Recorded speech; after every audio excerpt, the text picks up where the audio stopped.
S.Craft Blends back again with another barber tutorial, and today we're going to do a low taper, a beard lineup, throw a little color enhancement on this cut, with the waves, and we're going to make this thing pop, so stay tuned. It's going to be an amazing cut. Also, if you're not following me on Instagram, you can find me and all of my pictures at Instagram under S.Craft_blends with a Z.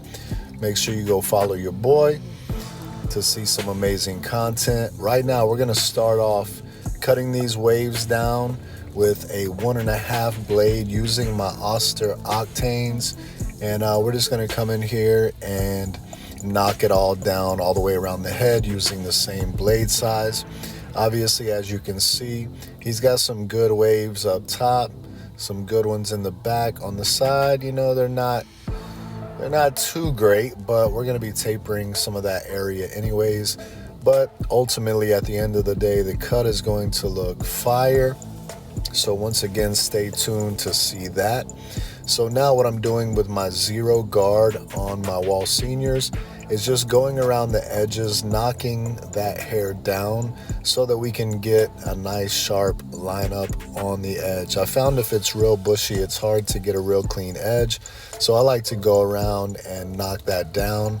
And that's how I get a real sharp edge that a lot of people compliment me on Instagram. They're like, man, your edges look so sharp. And that's one of the ways that I do that.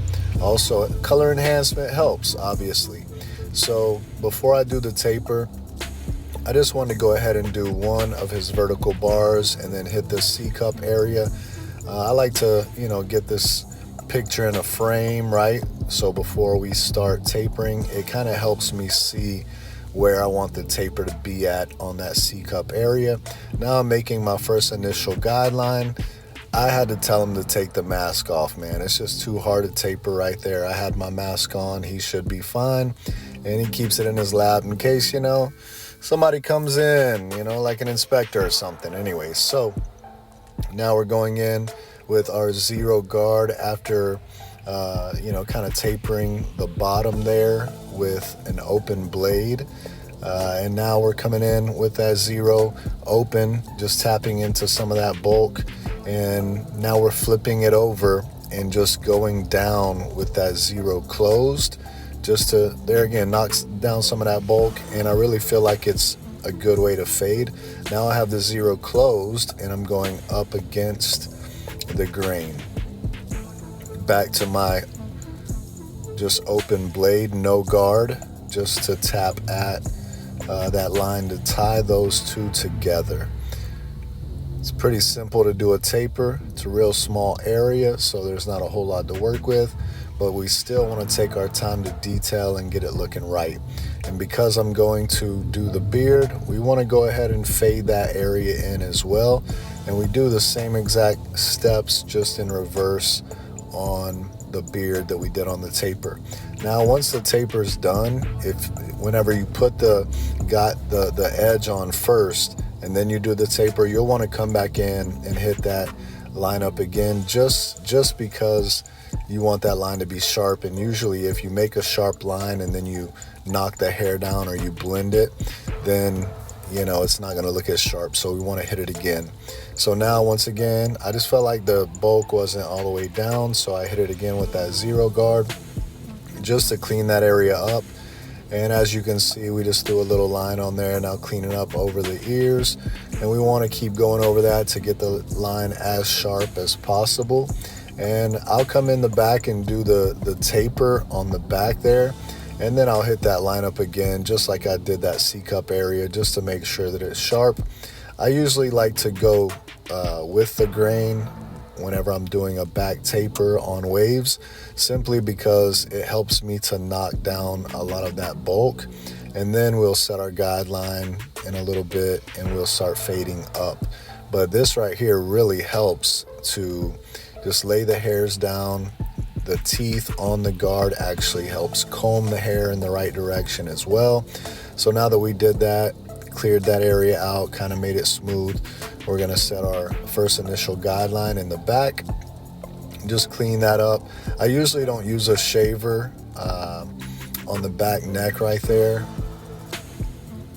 because we don't want, there to be any bumps. And as you can see, he already had a little irritation in the back. So, we want to make sure that we don't cause that to, get irritated anymore. So I went in with my second guideline there with the open blade. And then I just worked my way down a little bit from that second guideline with it halfway closed. And then I'll close it all the way and knock out that bottom line. Now I'm coming in with that zero guard again, and it's open. And I'm just going up, kind of flicking into those waves that are there. And as you can see, he has a pretty pronounced occipital bone area there. So we just want to go ahead and try to get under that as much as possible, but also kind of flick into those waves just to blend that in. And then I'll come in just a minute and I'll close my zero guard like right there. And then I just start working on, tying the open blade together with that zero guard. And the reason I'm going at an angle right now is because that's the pattern the hair is growing in. I'm trying to go against the grain to knock that bulk down and tie those two panels together.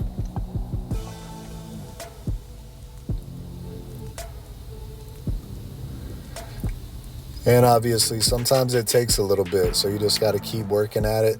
Sometimes the dark spots don't want to, cooperate very quickly, so you just keep working at it and keep tapping at it until you can, blend them together. And sometimes with waves, you got to go with the grain, against the grain, sideways and all that good stuff, and just keep working at it until you get a nice clean blend. We're getting closer. I'll take the zero guard off and go back to the open blade here in just a moment, just to knock down some more of that dark area and tie all that together really nicely. So right now, there again, as you can see, there's some dark spots and little lines. We need to just remove that, tie all that together. And that's what I'm doing, folks. Just taking my time, making sure that I get it looking clean. A lot of people want to rush through haircuts. I don't like to rush. I have a time limit I try to stick to, but I want to make sure that it still looks good, because that's what's going to have people coming back. And obviously what you do to one side, you do to the other side. So I'm just going to speed through this. You guys seen the other side already. And, we're just cleaning up everything. And as you can see just a minute ago, man, we're talking and laughing and just having a good time, man. Like just enjoying each other's company while I'm cutting his hair. And that's important. If you want to build, relationships with your client, make sure that you spend that time talking to them, laughing with them, ask them how they're doing.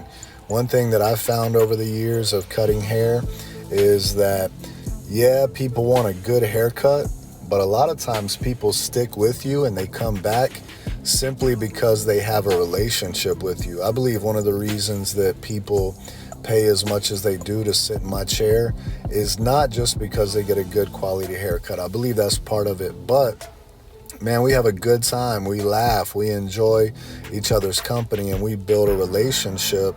And not that they would probably feel weird if they came and sat in somebody else's chair. But I don't make them feel guilty about that. But because we're cool, they want to keep coming and sitting in my chair. So now that we already have, a good foundation laid as far as prepping that front line with that zero guard that we did earlier, now I just come in, I start in the middle and work my way out towards the vertical bars, making nice, sharp corners. Some people curve their edges down as far as their front lineup. I like mine to go straight across and even maybe a little up in the corners. I don't want to take it up in the corners if I don't have to. I would prefer it to go straight across, but I would rather it go up a little bit in the corner than down. That's just my preference. Some people you have to go down with, so that's just part of it. It is what it is. But let's try to make it as straight as possible, And as you can see, man, I'll brush and brush and brush and cut and brush and cut. I'll grab my comb and I'll comb little hairs down, and I take my time. I think that's one of the things that they're going to look at the most is their front lineup, right? That's what they're going to see all the time. And whatever's in front of them, you know, I want it to be dope. I don't care if the back, I want everything to look fresh, right? You know, but I would rather the front look better than the back, simply because that's what they're looking at all the time. And when they look in the mirror and see everything is clean and sharp and fresh, man, that makes them happy. So now we're going to come in with some Tune 45 color enhancement. Also, we have Sean Cuts Hair color card. It's a great little tool. You can go check him out on Instagram, Sean Cuts Hair, or you can check him out on YouTube. But you can buy those from him, and they're just dope little cards, man, that are already, you know, fabricated to really help, you know, with the curves and the nice corners on the C-cup area there. So, you know, we just go ahead and hit them with that color, give it nice and sharp. Now spray some hairspray down. I like using Tresemme. It just is my favorite to work with. And then I come in with hair fibers, and the hair fibers, in my opinion, just fills in little light spots. You know, it's all about enhancement. You know, there again, some people are like, oh, you're just trying to, you know, fix a fade. I feel like the fade and the taper look good, and I'm not one of those people that, you know, I feel like I do decent fades, you know what I'm saying? So I'm not trying to hide a fade. I just want to enhance a cut, and if color can do that and hair fibers, you know, I'm all for it. I want it to look as sharp as possible. Some people don't like you know, color enhancement, hair fibers on their head. That's cool. Then we ain't got to put it on. You know, they like the natural look.